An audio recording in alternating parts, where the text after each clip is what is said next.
Imagine this, second grade me walking into a classroom, hands shaking as I take a seat on the rug. The rest of my classmates are talking amongst themselves, while I sit still, quietly, observing everyone else. When the teacher asks us what 2 plus 3 is, I keep my hand down, even though I knew it was 5 long before anyone else. That entire year, I kept my voice quiet, my hand down, scared that I would be noticed, or worse, picked on.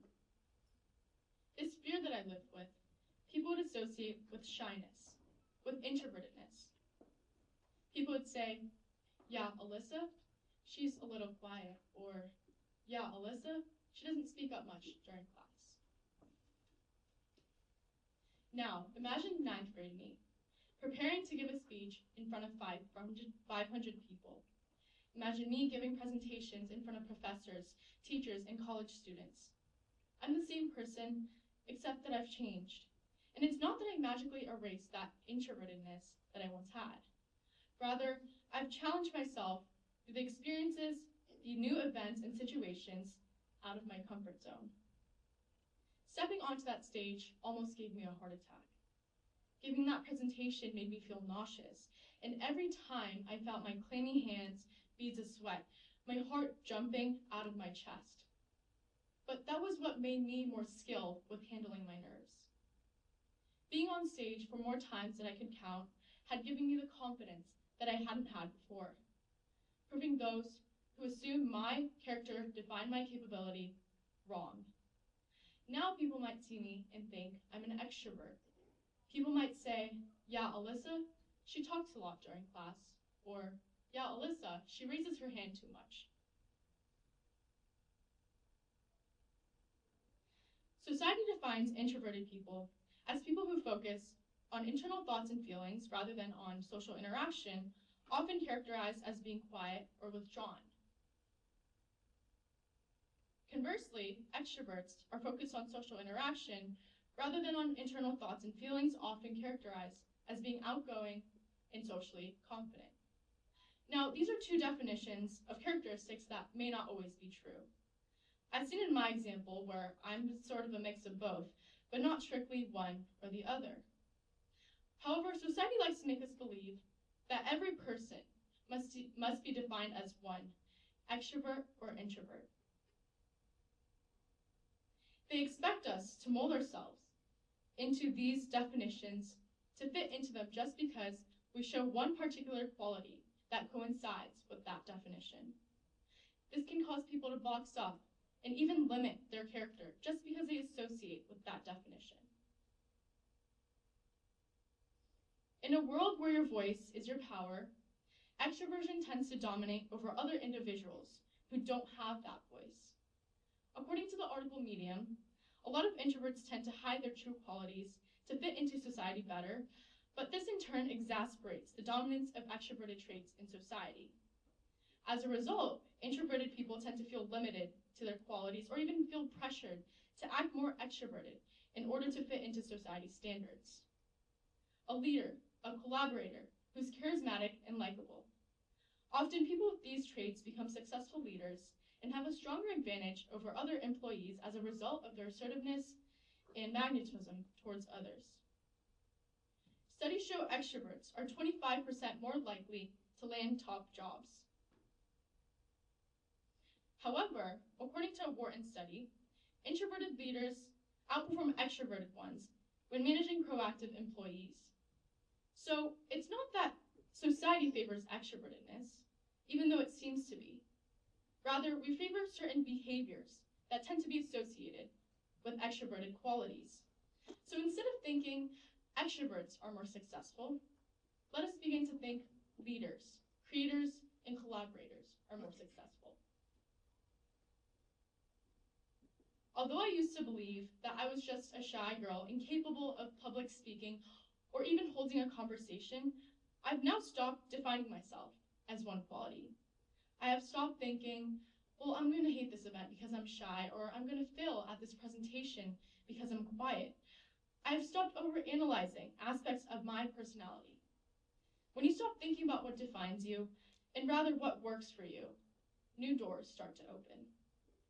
And instead of creating assumptions about yourself or a person because of observable qualities, by giving them more flexibility, you can allow their different qualities to show. Without that flexibility, we're constantly trying to keep ourselves to what defines us, and it doesn't give us a chance to change or grow.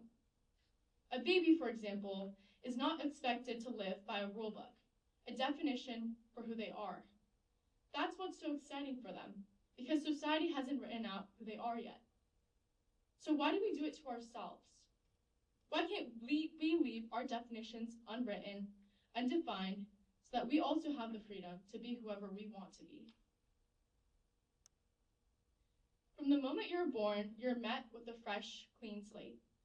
No one in this world gives you a path. They don't say, you're going to live to hate parties, or you seem like a talkative person. That's something that you develop yourself through lived experiences and moments. For example, if you take two identical twins and separate them by birth, raise them in different ways, in different families, in different countries, it's sure that they'll have different personalities. One might be more talkative than the other, or one might like spicy food while the other won't. And these might just be coincidences, but I like to believe it's because of the way our experiences shape us. How we change with our environments and grow with our adventures. They write stories on our slates and create who we are as people. These stories, however, aren't written in permanent marker. They're crafted with pencils, erased over and over, edited 1,000 times through the moments and memories we create through our lives. Our lives, our personalities, they're never linear. A smudge here, eraser there, or whiteout on that word, we're constantly evolving. If we stop limiting ourselves to one label, I believe we'll be able to understand each other better, allowing for more leniency and for more freedom to show our own unique personalities. If we stop defining ourselves, we can stop putting definitions on others too. We can stop assuming others' characteristics and instead open ourselves up to the different qualities that they possess. We are individuals with complex personalities. One label cannot define us, and one label cannot contain us. We aren't shaped by the surveys from 16personalities.com, not by the 9-letter nouns of extrovert or introvert. Rather, we're shaped by the time that we had a fight with our best friend, the first time we saw the Eiffel Tower, or the last time we kissed our grandma goodbye. The paragraphs we sketch, the pages we tear out and crumple, the chapters we flip past, they all outline the different parts of ourselves. Flipping to the last page and closing your book, you're not going to be able to describe that roller coaster adventure with a single word. Instead, there may be thousands of descriptors needed to fully and truly encapsulate who you are. Playful, radiant, passionate, serene, peaceful, not introverted, and definitely not extroverted. Now, imagine 10th grade me, getting ready for her first TEDx event. I'm so nervous, yet so excited to give this talk. And I've finally come to realize that I have the freedom to choose who I want to be. And it's time that you do too. Thank you.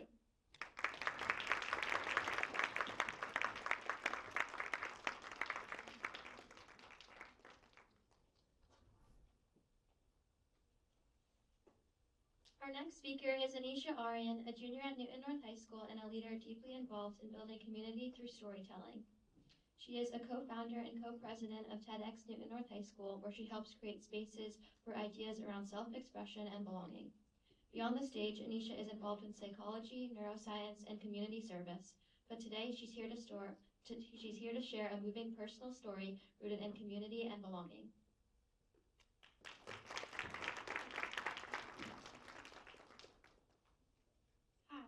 My name is Maple. That's the name I chose for myself this summer at Camp Kesem.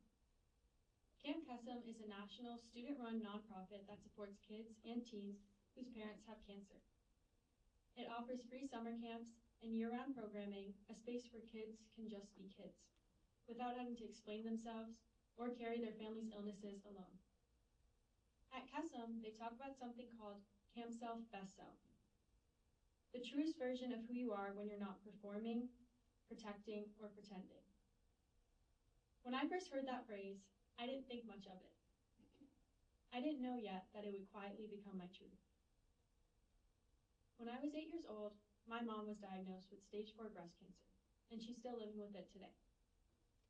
I didn't yet understand what that meant medically at the time, but I did understand what it meant emotionally. It meant I had to grow up faster.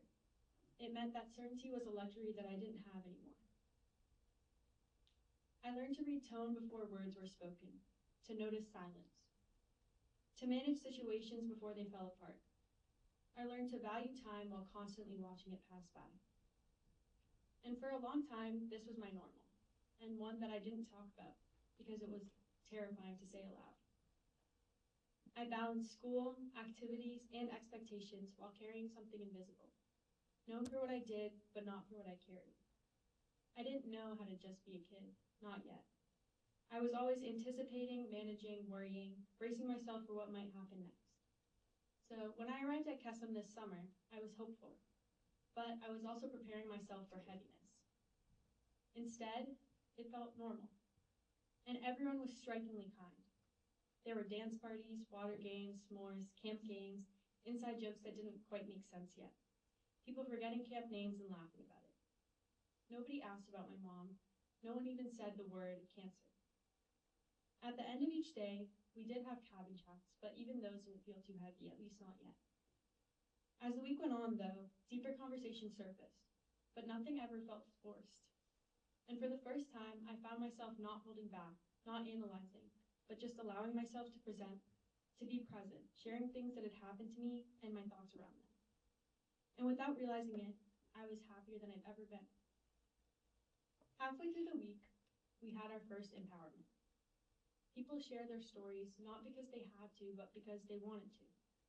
We sat together, ages 7 to around 25, listening, hugging, crying, and understanding. When someone finished speaking, people would line up to hug them, even people we'd never talked to before. And as I listened, something clicked. Everyone there understood what it meant to not be understood, to step up for your family, to feel responsibility and guilt, to be scared and strong at the same time. We didn't share the same stories, but we shared that same feeling. Soon after, we had affirmations. Again, the entire camp came together and sat in a candlelit circle. People were tapped on the shoulder for real and honest truths. It was highly emotional and intimate, yet joyful. Whenever someone tapped my shoulder, I realized how rare it is to be seen and not be defined by my hardest experience. Not as strong, not as resilient, not as brave, just present, and even rarer to be loved for it. In these moments, I recognize that being understood isn't about knowing every detail of someone's story. It's not about having the right words or trying to fix things. At Kesem, nobody tried to fix my experience. They simply made space for it. And in that space, my pain didn't disappear, but it felt lighter because it wasn't mine alone to carry anymore. Understanding isn't an action, it's a presence. And that presence taught me something else too, how to exist without constant worry. The people at Kesem never made me feel like I had to prepare for the next thing or prove that I was okay. I learned the state of just being and how feeling that itself can be. After that, things shifted. The activity stayed the same, but we did not. The laughter felt easier, the silence felt safer, the bonds felt unbreakable. We were connected by something unspoken, our genuine care for one another. The people at Camp Kesem were some of the best, most empathetic people I've ever met. Not because we shared the same experiences, but because we knew how to sit with them. And in that space, I met Maple. Camp Self Best Self taught me who I am when I stopped performing or bracing myself. It taught me that being myself in a space where that's enough and valued is something worth protecting. I learned to create space instead of solutions. When someone shares something, I resist the urge to fix it now. I listen, I be there for them, and I let that be enough because it is. There isn't a single moment of empathy, it's a habit. It's how we show up in classrooms, in friendships, in families, and in leadership. Every space we enter already holds so many stories that we cannot see. People carrying things they've learned not to talk about. People who've learned to perform strength, maturity, or okayness because it felt safer than being honest. What they're often waiting for isn't advice. It's a subconscious desire for permission to bring their full selves into a room. We don't need to know every story to make room for it. We just need to be that kind of presence that allows people to exhale instead of bracing themselves. So notice who lets you be your full self, and ask yourself, where can you ask for that same safety in return? Push yourself to listen a little longer, to sit with discomfort instead of rushing past it, to allow silence, to allow people to exist without needing to explain or justify themselves. And when that space exists, something else becomes possible. People begin to let themselves be seen, not only by others, but also to themselves. Because identity isn't something we discover alone. It's shaped in the spaces where we feel safe enough to be ourselves. In that space is where we grow, and in that space is when individuals become a community. Thank you.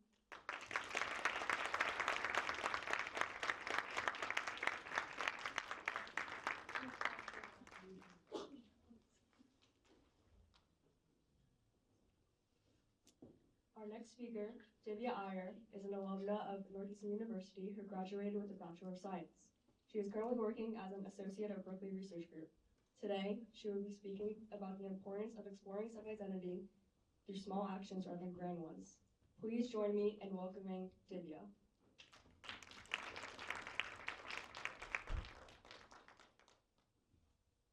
Good evening, everyone. Today, I'd like to talk about small experiments and how I think they're pretty crucial for growth.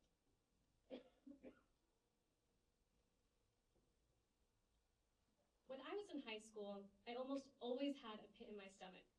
Every decision felt like it was supposed to be monumental.